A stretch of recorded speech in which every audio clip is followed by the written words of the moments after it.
বিশ্ব নবীর পথ চিরশান্তির পথ, অশান্ত বিশ্বে তুমি রহমত। এসো তাই মেধা মননে জেনে নি। আসসালামু আলাইকুম রহমতুল্লাহ। ইন্নাল হামদুলিল্লাহ ওয়াসসালাতু ওয়াসসালামু আলা মান লা নাবিয়্যা বা'দা, আম্মা বা'দ, ফাউযু বিল্লাহি মিনাশ শাইতানির রাজিম। বিসমিল্লাহির রহমানির রহিম। প্রিয় দর্শক, কাছে এবং দূরে, দেশে এবং প্রবাসে, আজকের দর্সে হাদিসের এই প্রোগ্রামটি যে যেখান থেকে দেখছেন, সরাসরি যুক্ত হয়েছেন, সকলকে আমাদের এনটিভির পক্ষ থেকে, দর্সে হাদিসের পক্ষ থেকে সকলকে আন্তরিক মোবারকবাদ ও শুভকামনা। আজকে আপনাদের সামনে দর্সে হাদিসের প্রোগ্রামে রিয়াদুস সালিহিনের হাদিস থেকে কিছু হাদিস শোনানো হবে। মানুষের দোষ ত্রুটি আজকের আলোচ্য বিষয়, মানুষের দোষ ত্রুটি তালাশ করা এবং উৎ পেতে কথা শোনা। এ ব্যাপারে রাসূলুল্লাহ সাল্লাল্লাহু আলাইহি ওয়াসাল্লাম অনেক হাদিস বর্ণনা করেছেন। এর মধ্য থেকে হযরত আবু হুরায়রা রাদিয়াল্লাহু তাআলা থেকে বর্ণিত মুত্তাফাকুন একটি হাদিস, সহিহ সনদে, মুসলিম এবং বুখারীর বর্ণনা। জান আবি হুরায়রা রাদিয়াল্লাহু তাআলা আনহু قال قال رسول الله صلى الله عليه وسلم قال إياكم والظن فإن الظن أكذب الحديث মুত্তাফাকুন আলাইহি। আবু হুরায়রা রাদিয়াল্লাহু তাআলা আনহু বলেন যে, তোমরা কারো ব্যাপারে বড় ধরনের ধারণা করো না, ধারণা এবং অনুমান থেকে তোমরা দূরে থাকো। ফাইন্নাজ জন্না, কেননা ধারণাটা আকজাবুল হাদিস, এটা হচ্ছে সবচেয়ে বড় মিথ্যা। কেন সবচেয়ে বড় মিথ্যা? আপনি কাউকে ধারণা করলেন, একটা ব্যক্তি কোনো কাজের সাথে আছে, একটা কাজ করতেছে, আপনার মনে মনে চিন্তা হচ্ছে যে সে কোনো খারাপ কাজ করতেছে, আপনি ধারণা করতেছেন হয়তোবা সে কোনো খারাপের সঙ্গে নাই, এটা আপনি ধারণার কারণে এই কথাটা আপনার মিথ্যা হবে। যেমন উপমা উদাহরণ এরকম স্বরূপ আমি বলতে পারি যে, কোনো একজন বুজুর্গ ওযু করার জন্য উঠেছে, তাহাজ্জুদ পড়বে ফজরের সময়, এক পাশে ওযু করতেছে, অন্য আর এক পাশে একজন চোরও গোসল করার জন্য আসছে। তো আপনি যদি ধারণা করেন, আপনি যদি নেককার ব্যক্তি হন, আপনার ধারণাটা ওই রকমই হবে যে হয়তো সে আমার মতন তাহাজ্জুদ পড়ার জন্য উঠছে। আর চোর হলে তার ধারণাটা ওই রকমই আসবে যে হয়তো সে চুরি করার জন্য, চুরি করে এসে আমার মতন হাত পা ধুচ্ছে। তো আপনি যখন এই ধারণা করবেন, ধারণাটা আপনার অনুযায়ী হবে এবং মিথ্যা হবে। এই জন্য আল্লাহ রাসূল সাল্লাল্লাহু আলাইহি ওয়াসাল্লাম বলেছেন, ক্বালা ইয়াকুম ওয়াজ-যান্না, তোমরা ধারণা থেকে বেঁচে থাকো, কেননা ফাইন্নাজ যান্না আকযাবুল হাদিস, ধারণাটা বড় ধরনের একটি মিথ্যা। আল্লাহ রাসূল সাল্লাল্লাহু আলাইহি ওয়াসাল্লাম এই কথা তো বলেছেন। কুরআনুল কারীম কি বলে দেখেন, সূরা হুজুরাতের 12 নম্বর আয়াতে আল্লাহ তাআলা বলেছেন, ইয়া আইয়ুহাল্লাযীনা আমানু জিতানিবু কাসীরাম মিনাজ-যন, হে ঈমানদারগণ, খুব বেশি ধারণা পোষণ থেকে তোমরা বেঁচে থাকো। আমাদের হৃদয়ে খুব বেশির থেকে বেশি ধারণা, খুব খারাপ ধারণা আসে অনেক সময়, নিজেদের স্ত্রীকে নিয়ে ধারণা আসে। আর এই খারাপ ধারণা অনেক সময় আসার কারণে দেখা যায় যে আমি নাই বাসায় একটা কিছু দেখলে ধারণাবশত সংসার নষ্ট হয়ে যায়। অনেক সময় আমরা ধারণাবশত একজন মানুষ অনেক সময় হত্যা করে ফেলি। ধারণা করার কারণে মানুষের উপরে এমন একটা ধারণার প্রভাবে মানুষ ক্ষতিগ্রস্ত করতে বাধ্য হয় বা ক্ষতিগ্রস্ত করে, এরপরে যায় মানুষ ধারণার ভুল ভেঙে গেলে আফসোস প্রকাশ করে। এই জন্য আল্লাহ রাব্বুল আলামিন বলেছেন, ইয়া আইয়ুহাল্লাযীনা আমানু জিতানিবু কাসীরাম মিনাজ-যন, হে ঈমানদারগণ, তোমরা ধারণা থেকে, বড় ধরনের ধারণা থেকে বাঁচো, কেননা ইন্না বাদাজ-যন্নি ইসমুন, কেননা ধারণাটা হচ্ছে বড় ধরনের একটি পাপ। এই ধারণা থেকে আমরা বাঁচতে পারলে আমরা গুণামুক্ত থাকতে পারবো, টেনশন মুক্ত থাকতে পারবো, আমাদের জীবনটা সুন্দর হবে। ধারণার পিছনে পড়ে অনেক মানুষ অনেক দূর, একটা ভালো সম্পর্ক অনেক দূরে নিয়ে চলে যায়। এখন জন্ম সনদ দিয়ে খোলো বিকাশ স্টুডেন্ট অ্যাকাউন্ট, নিজের বিকাশ নিজে কর। ধারণার পিছনে পরিকল্পনা করে মানুষ একজনকে বিপদগামী করে ফেলে। ধারণার কারণে মানুষ মানুষকে ক্ষতিগ্রস্ত করতে দ্বিধাবোধ করে না। রাসূলুল্লাহ সাল্লাল্লাহু আলাইহি ওয়াসাল্লাম বলেছেন, কোনো ব্যক্তি যদি কারো দোষ ত্রুটিকে তালাশ করে উৎ পেতে, ওয়ান মুআযিন রাদিয়াল্লাহু তাআলা আনহু قال قال سمعت رسول الله صلى الله عليه وسلم يقول إنك إن اتبعت عورة المسلمين أفسدتهم أو كدت أو تفسدهم, হাদিসুন সহিহুন। রেওয়াহু আবু দাউদ। আবু দাউদে এই হাদিসটি বর্ণিত রয়েছে। রাসূলুল্লাহ সাল্লাল্লাহু আলাইহি ওয়াসাল্লাম মুআবিয়া রাদিয়াল্লাহু আনহু থেকে বর্ণিত, তিনি বলেন যে আমি রাসূলুল্লাহ সাল্লাল্লাহু আলাইহি ওয়াসাল্লামকে বলতে শুনেছি, যদি তুমি কারো দোষ ত্রুটিকে খুঁজতে থাকো, তালাশ করতে থাকো, তো আল্লাহ তাআলা তোমার দোষ ত্রুটিকে খুঁজতে থাকবেন, এবং যেই দুষ্টটি মানুষে খুঁজতেছো আল্লাহ তাআলা তোমাকে এই দুষ্টিটির মধ্যে জড়িয়ে ফেলবেন। যতক্ষণ তোমার দ্বারা ওই দুষ্টটি না হবে ততক্ষণ আল্লাহ পাক রব্বুল আলামিন তোমার দুষ্টটির মধ্যে ফেলাতে চাইবেন। আল্লাহ পাক যদি বিপদে ফেলাইতে চান তো আপনি তো আর বাঁচতে পারবেন না। আল্লাহ রাসূল সাল্লাল্লাহু আলাইহি ওয়াসাল্লাম অন্যান্য হাদিসে আরও বলেছেন যে কোনো ব্যক্তি যদি মানুষের দুষ্টটি তালাশ করে এবং গোয়েন্দাগিরি, যেটাকে বলা হয় যে আমরা গোয়েন্দাগিরি করি, মানুষের কথাকে উৎ পেতে শোনার জন্য চেষ্টা করি, যেটা ওই মানুষটা শুনতে পছন্দ করে না বা আমাদেরকে শোনাতে চাচ্ছে না, আমরা তাদেরকে দেখলে ভেগে চলে আসি। আল্লাহ রাসূল সাল্লাল্লাহু আলাইহি ওয়াসাল্লাম বলেছেন এই ধরনের কাজ যারা করে কিয়ামতের দিন আল্লাহ রাব্বুল আলামিন তাদের কর্ণকুহরে কানের ভিতরে সীসা গলিয়ে তাদের কানের মধ্যে প্রবেশ করাবেন। শুধু তাই নয়, আল্লাহ রাসূল সাল্লাল্লাহু আলাইহি ওয়াসাল্লাম বলেছেন যেই ব্যক্তি এই কাজগুলো করবে, উৎ পেতে কথা শুনবে এবং মানুষের উপর ধারণাবশত মানুষের এই ধরনের কাজ করবে, অন্যায়মূলক কাজ করবে, আল্লাহ রাব্বুল আলামিন তাকেও বিপদগামী করবেন। সেই ব্যক্তিকে আল্লাহ রাব্বুল আলামিন, সে যদি ঘরের মধ্যেও থাকে, আল্লাহ পাক রব্বুল আলামিন ওই ঘরের মধ্যেও তার জন্য ওই শাস্তি, তাকে ওই বিপদের মধ্যে ফেলে দিবে। তা আপনি যখন মানুষের উপর ধারণা করবেন, উৎ পেতে কথা শুনবেন, উৎ পেতে শোনার পর এটা আপনার মানুষের তবিয়ত হলো, অভ্যাস হলো, কোনো কিছু শোনার পর এটা যতক্ষণ পর্যন্ত অন্য মানুষকে না বলবে ততক্ষণ পর্যন্ত তার সহ্য হবে না, সে থামতে পারবে না, মুখকে কন্ট্রোল করতে পারবে না। আর যখন আপনি এই জিনিসটা ধারণা অনুযায়ী শুনবেন, উৎ পেতে শুনবেন অথবা ধারণা করবেন, তো অন্য মানুষের কাছে গিয়ে আপনি এই কথাগুলো বলবেন, তখন আপনার এই গীবতের সংখ্যা, আপনার গীবতের মধ্যে শরীক হয়ে যাবেন, গুনার কাজে লিপ্ত হয়ে যাবেন। আল্লাহ রাসূল বলছেন আল গীবাতু আসাদ্দু মিনাজ জিনা, গীবতটা হচ্ছে জিনার চেয়েও মারাত্মক। এজন্য আমরা কারো কখনো উৎ পেতে কথা শুনবো না এবং কারো কি দোষটি তালাশ করব না। আমি যদি কোনো দোষটি একজন মুসলমান ভাইয়ের পেয়েও যাই তো আমার জন্য করণীয় উচিত হলো চুপ থাকা এবং না বলা। আল্লাহ রাসূল বলেছেন মান সাতারা মুসলিমান সাতারাহুল্লাহু ফিদ দুনিয়া ওয়াল আখিরা, কোনো মুসলমান ভাই যদি কারো কোনো দুষ্টটি জেনে ফেলে তো এটা যদি গোপন রাখে আল্লাহ রাব্বুল আলামিন তার দুষ্টটিকে দুনিয়া এবং আখিরাতে গোপন রাখবেন। এজন্য আমরা কখনো কারো দুষ্টটি যদি জেনেও ফেলি, আমাদের সামনে তারা প্রকাশ করতে চায় না, এরপরে জেনে ফেলেছি, রাস্তায় শুনে ফেলেছি, আমরা জন্য হলো তার বিষয়ে চুপ থাকা। এবং কোনো ব্যক্তি একজন অপরাধ করে ফেলেছে, আপনি তার ব্যাপারে খারাপ ধারণা না করে তাকে বিপদ থেকে বাঁচানোর জন্য চেষ্টা করেন। রাসূলুল্লাহ সাল্লাল্লাহু আলাইহি ওয়াসাল্লামের কাছে একজন সাহাবী গিয়েছেন, গিয়ে বলতেছেন ইয়া রাসূলুল্লাহ আমি ভুল করেছি, আমাকে তওবা করান, আমাকে ক্ষমা, তওবার জন্য বলতেছে আমি তওবা করতে চাই। রাসূলুল্লাহ সাল্লাল্লাহু আলাইহি ওয়াসাল্লাম বুঝলেন কি তওবা, তাকে বললেন যে তুমি তওবা পড়ো এবং ইস্তিগফার পড়ে আল্লাহর কাছে ক্ষমা প্রার্থনা করো। এরপর বললেন যে ইয়া রাসূলুল্লাহ আমি কিছু দূর যাওয়ার পর আবার ফিরে আসলেন, বললেন যে ইয়া রাসূলুল্লাহ আমি বড় ধরনের ভুল করেছি, আমাকে তওবা পড়ান। আল্লাহ রাসূল বললেন যে তুমি ফিরে যাও এবং তওবা করো, আল্লাহর রাস্তায় ফিরে আসো। এরপর তৃতীয়বার, এরপরে বারবার, চতুর্থবার যখন আসছে আল্লাহ রাসূল বলছেন তুমি কি জিনা করেছো? বলছে হ্যাঁ আমি জিনা করেছি। তো আল্লাহ রাসূল সাল্লাল্লাহু আলাইহি ওয়াসাল্লাম বলছেন যে আমি প্রথমেই বুঝতে পেরেছিলাম, আমি চাচ্ছিলাম না সবার মাঝে এই কথাটা প্রকাশ হোক, তুমি আল্লাহর কাছে দোষ করেছো, আল্লাহর কাছে ক্ষমা প্রার্থনা করো, এজন্য তোমাকে আমি ফিরে দিতে যাচ্ছিলাম। তো একজন পাপকারী আল্লাহর রসুলের কাছে আসছে, এরপরও আল্লাহ রসুল সাল্লাল্লাহু আলাইহি ওয়াসাল্লাম তার পাপটাকে ঢেকে রাখার জন্য চেষ্টা করেছেন, মানুষের কাছে প্রকাশ করতে রাজি হন নাই। তো এই জন্য প্রিয় মুহতারাম হাজরিন, প্রিয় ভাইরা, আমরাও চেষ্টা করব আমাদের মুসলমান ভাইয়ের কথাকে আমরা ঢেকে রাখার জন্য এবং উৎপেতে কখনো কথা শুনবো না, দুষ্টটি করলে তাদেরকে ক্ষমার নজরে দেখব। বর্তমানে এখন দেখা যাচ্ছে সোশ্যাল মিডিয়াতে এক ভাই আর এক ভাইয়ের কথা শোনার জন্য উৎপেতে থাকে, কে কি বলতেছে এই কথা নিয়ে আমরা সর্বোচ্চ গীবত করতেছি।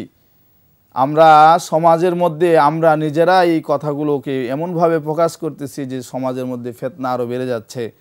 আমরা মানুষের কথা কান পেতে শোনার জন্য কানকে খাড়া করে রাখি।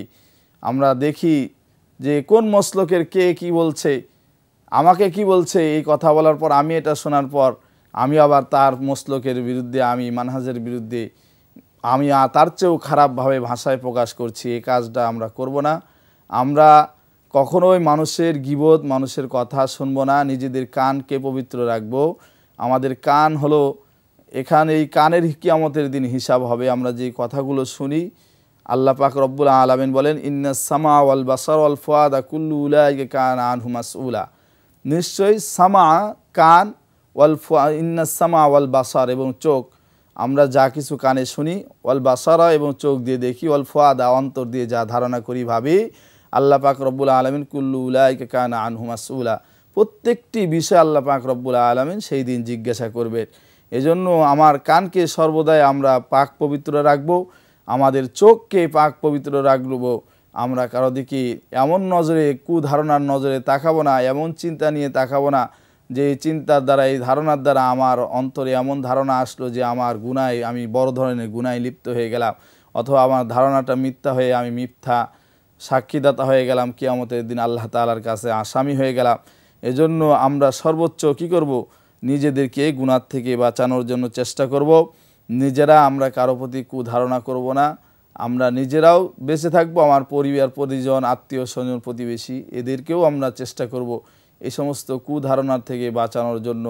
গ্রাম অঞ্চলে দেখা যায় যে একজন চা স্টলে বসলে এই ধরনের কাজটা বেশি হয়। আমরা মানুষের উপর সন্দেহমূলক করে বিভিন্নভাবে চা স্টলে বসে বসে বন্ধুর সঙ্গে বন্ধু আড্ডা দিয়ে বিভিন্ন ধরনের আমরা কথা মন্তব্য করে থাকি। অনেক সময় দেখা যায় 3-4 জন 5 জন মহিলা এক জায়গায় বসলে, আমরা বান্ধবী এক জায়গায় বসলে, অথবা ফ্যামিলির 3-4 জন মহিলা বা পরিবারের কেউ 3-4 জন এক জায়গায় বসলে আমরা বিভিন্ন ধারণামূলক কথা বলি, একজনের উপর ধারণা প্রকাশ করে একটা মিথ্যা আরোপ মানুষের উপর ইলজাম দিয়ে দিই। তো আল্লাহ রসুল বলছেন, কারো উপর যদি কেউ ইলজাম লাগায়, মিথ্যা ধারণা তহমত দিয়ে দেয়, তো আল্লাহ রব্বুল আলামিন ওই মিথ্যার কাজ তার দ্বারা যতক্ষণ না করাবেন ততক্ষণ পর্যন্ত আল্লাহ রব্বুল আলামিন ক্ষান্ত হন না, তার দ্বারা এটা করিয়ে নেবেন। আল্লাহ রব্বুল আলামিন বলেন, আল্লাযীনা ইযুনাল মুমিনিনা ওয়াল মুমিনাতি বিগাইরি মাকতাসাবু ফাকাদ ইহতামালু বুহতানা ওয়া ইসমান মুবিনা। আল্লাহ রব্বুল আলামিন সূরা আহজাবের 58 নম্বর আয়াতে বলেছেন, যারা মুমিন ও মুমিনাতকে নিয়ে বিনা অপরাধে কষ্ট দেয়, তারা একটি বড় ধরনের অপরাধ ও মিথ্যা দোষ আরোপ করলো। এখন জন্ম সনদ দিয়ে খোলো বিকাশ স্টুডেন্ট অ্যাকাউন্ট। নিজের বিকাশ নিজে কর। অপরাধের বোঝা নিজেদের মাথায় জনিয়ে নিল। আল্লাহ রব্বুল আলামিন বলেছেন সূরা হুজুরাতের 10 নম্বর আয়াতে, ইন্নামাল মুমিনুনা ইখওয়াতুন ফাসলিহু বাইনা আখওয়াইকুম ওয়াত্তাকুল্লাহা লাআল্লাকুম তুরহামুন। এক মুমিন অপর মুমিনের ভাই, সুতরাং যদি এক ভাই যদি কোনো অপরাধ করে তো তাকে সংশোধন করে দেওয়া আরেকজন ভাইয়ের জন্য দায়িত্ব। তো এই সংশোধন যদি আমরা করতে চাই, আমরা যদি গীবত, এই সংশোধন করতে গিয়ে যদি আমাদের গীবত হয়ে যায়, আমাদের কাজটা যদি গীবত শেখায়েতের পর্যায়ে চলে যায়, আমিও গুনাহগার হলাম, সেই ভাইকেও তার ইজ্জত নষ্ট করলাম, এটা আমাদের জন্য অনেক খারাপ একটি কাজ হবে। আল্লাহ রাসূল সাল্লাল্লাহু আলাইহি ওয়াসাল্লাম, তার আচরণ ছিল একজন ভাইয়ের প্রতি দয়াদ্র ভালোবাসা, তার প্রতি আকুল ভালোবাসা রাসূল সাল্লাল্লাহু আলাইহি ওয়াসাল্লামের ছিল। সাহাবা ইকরামও চেষ্টা করেছেন একে অপরের দোষকে গোপন রাখার জন্য। আল্লাহ রাসূল সাল্লাল্লাহু আলাইহি ওয়াসাল্লাম একজন মুমিনের প্রতি আরেকজন মুমিনকে বলেছেন নরম হওয়ার জন্য। সূরা হামিম সিজদার মধ্যে আল্লাহ তাআলা বলেছেন যে মুহাম্মাদুর রাসূলুল্লাহ ওয়াল্লাযীনা মা, সূরা ফাতির মধ্যে বলেছেন মুহাম্মাদুর রাসূলুল্লাহ ওয়াল্লাযীনা মাআহু আশিদ্দাউ আলাল কুফফারি রুহামাউ বাইনাহুম তারাহুম রুকআন সুজদান ইয়াবতাগুনা ফাদলাম মিনাল্লাহি ওয়া রিদওয়ানা। আল্লাহ রাসূল সাল্লাল্লাহু আলাইহি ওয়াসাল্লাম মুহাম্মদ, আল্লাহ রাসূল, যিনি মাআহু আশিদ্দাউ আলাল কুফফার, কুফফারদের ওপর ছিলেন কঠোর, এবং রুহামাউ বাইনাহুম, তাদের নিজেদের মধ্যে ছিলেন দয়ালু। আজকে আমরা নিজেদের মধ্যেই কঠোর হয়ে গেছি, নিজেদের মধ্যেই ভুল করুক আর না করুক দুষ্টটি তার তালাশ করতে হবে, বের করতে হবে, বের করার জন্য সর্বোচ্চ চেষ্টা করি। আর যার একটু অর্থ সম্পদ বা ক্ষমতা পাওয়ার আছে, তার দুষ্টটি আমরা তো তালাশ না, তার দুষ্টটি থাকলে ঢেকে রাখি এবং তাকে ভয় করে চলি। অথচ একজন ভালো লোক, সৎ লোক, সে কোনো দুষ্টটি করে নাই, এরপরেও তার ব্যাপারে আমরা খুদে খুদে তার জন্য আমরা দুষ্টটি তালাশ করার চেষ্টা করি। আল্লাহ রাব্বুল আলামিন বলেছেন, তোমরা নিজেদের প্রতি দয়ালু হও। রিরুহামাউ বাইনাহুম, আল্লাহ রাসূলের সাহাবীরা দয়ালু হয়েছিলেন। তারাহুম রুকআন সুজদান ইয়াবতাগুনা ফাদলাম মিনাল্লাহি ওয়া রিদওয়ানা। আল্লাহ বলছেন যে তাদেরকে দেখবে যে তারা ইয়াবতাগুনা মিন ফাদলিল্লাহ, সর্ব অবস্থায় আল্লাহ তাআলার অনুগ্রহ তালাশ করেছেন, রুক্কাং সুজ্জাদান, রুকু এবং সেজদার মধ্যে। তো আমাদের যারা যখন কোনো গুনাহ হয়ে যাবে, আমাদের যারা যদি বারবার ধারণা এসে যায়, উৎপেতে আমাদের কথা শোনার অভ্যস্ত হয়ে যায়, তো আমরা আল্লাহ তাআলার কাছে অবনত হব, মাথাকে নত করে দিয়ে আল্লাহ তাআলার কাছে দয়া চাইব, কামনা করব এবং বারবার ইস্তিগফার পাঠ করার মাধ্যমে এই কাজ থেকে আমরা বিরত থাকার চেষ্টা করব। আপনার যদি বেশি কারো প্রতি ধারণা হতে লাগে, তো আপনি 2 রাকাত ওযু করে 2 রাকাত সালাত নামাজ আদায় করেন এবং সালাতের মাধ্যমে আল্লাহ তাআলার কাছে তওবা ইস্তিগফার করেন এবং বারবার আল্লাহ তাআলার কাছে বলেন যে আল্লাহ এই কাজ থেকে আমাকে বিরত রাখো। তো আশা করা যায় যে আল্লাহ রাব্বুল আলামিন হয়তোবা আপনার এই তওবা ইস্তিগফারের বদলতে আল্লাহ রাব্বুল আলামিন এই মানুষের প্রতি ধারণা থেকে বেঁচে রাখার মতন তৌফিক আল্লাহ তাআলা আপনাকে দিয়ে দিবেন। মানুষের প্রতি খারাপ ধারণা করা, আপনি আল্লাহ রসুল বলেছেন যে আল্লাহ রসুল বলেন যে মানুষের খারাপ ধারণা, মানুষের দোষ ত্রুটি এমনভাবে তালাশ করে যে একটা ক্ষুদ্র বালির মতন সেটাও খুঁজে বের করার চেষ্টা করে, অথচ তার নিজের চোখে অনেক বড় খড়কোটা পড়ে রয়েছে, সে এটা দেখতে পায় না। তো আমরা এমন হয়ে যায়, নিজেদের দোষ ত্রুটি আমরা তালাশ করতে পারি না, নিজেদের জীবনের কত ভুল ত্রুটি রয়েছে এটা কখনোই আমরা তালাশ করি না, কখনো তালাশ করার চেষ্টাও করি না, নজরও করি না। অথচ অন্যের দোষ ত্রুটি তালাশ করা নিয়ে কোন মসজিদের ইমাম সাহেব কী করলো, কোন কমিটি কী করলো, কোন ব্যক্তি কী করলো, এটা নিয়ে আমরা সর্বক্ষণ আমাদের ফিকির, আমাদের দিমাগ, আমাদের চিন্তা চেতনা সব সময় সেই দিকেই লাগিয়ে রাখি। তো আমাদের মূল্যবান সময় তাদের পিছনে ব্যয় করতে গিয়ে আমাদের সময়ের যে মূল্যবান সময় চলে গেল, আল্লাহ তাআলার কাছে আমি গুনাহগার হয়ে গেলাম, আমি জাহান্নামের আসামি হয়ে গেলাম। এজন্য আমি জাহান্নামের আসামির থেকে বাঁচার জন্য আমাকে সর্বদাই মানুষ কি করছে এটা আমার দেখার দরকার নেই, কোন গোত্রের লোক কী করছে, কোন ব্যক্তি কি করছে, এটা আপনি যখন দেখতে যাবেন আপনার মূল্যবান সময় তার পিছনে ব্যয় করবেন, এই সময়টাও অপচয় হবে এবং আপনি যে তার পিছনে পড়ে থাকার কারণে আপনি যে দোষ ত্রুটি তালাশ করলেন, হাদিসের কথাকে আপনি ওভারটেক করলেন, কোরআনকে অমান্য করলেন, করে একজনের পিছনে দোষ ত্রুটি তালাশ করলেন, আল্লাহ পাক রব্বুল আলামিন এই ওভারটেক করার কারণে ওই ব্যক্তি যে দুষ্টটি করতেছে আপনাকে ওই দুষ্টিটির মধ্যে ফেলে আল্লাহ পাক আপনাকে বেইজ্জতি করে দুনিয়ার মধ্যেই লাঞ্ছিত করবেন এবং আখিরাতেও আপনি আল্লাহ তাআলার কাছে বঞ্চিত হয়ে যাবেন।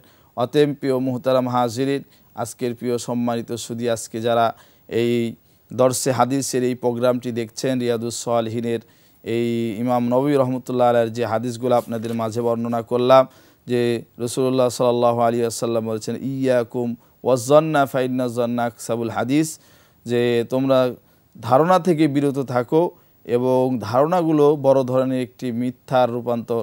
এজন্য আমরা সকলেই এই হাদিসটির উপর আমল করব, আমরা নিজেরা মিথ্যা থেকে ধারণা থেকে বিরত থাকব এবং কোন ব্যক্তি কি করছে, কোথায় কি হচ্ছে, এটার গোয়েন্দাগিরি করার জন্য আল্লাহ রাব্বুল আলামিন আমাকে জমিনে প্রেরণ করেন নাই, বরং আল্লাহ রাব্বুল আলামিন আপনাকে আমাকে সকলকে আল্লাহ তাআলার রেজামন্দি, আল্লাহ তাআলার সন্তুষ্টি অর্জন করার জন্য দুনিয়াতে পাঠিয়েছেন।